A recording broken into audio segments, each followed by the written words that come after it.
E se nós entendemos que o portugués é a variante internacional do galego, quen gosta do portugués adora o galego, porque desde o galego chegas ao portugués. Entón, e tes unha utilidade. O norte de Portugal, que é unha oportunidade para moitísima xente xoven, non? E que está aquí ao lado.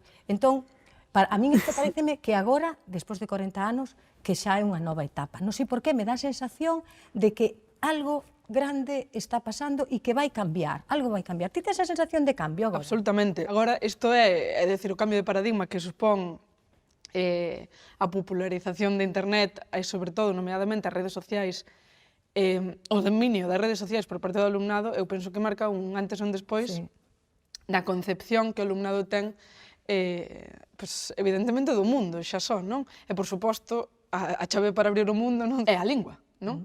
Entón, claro, de repente, se ti ves que falando a túa mesma lingua, a túa lingua que falas coas túas aboas, e a lingua que falas na casa, te entendes con alguén que está ao outro lado do Atlántico, isto supón un cambio que estás vendo bueno, pois calquera dos ídolos, non, do noso alumnado, e está escoitando falando desde Brasil, claro, de repente iso supón un cambio de paradigma para min importantísimo, non?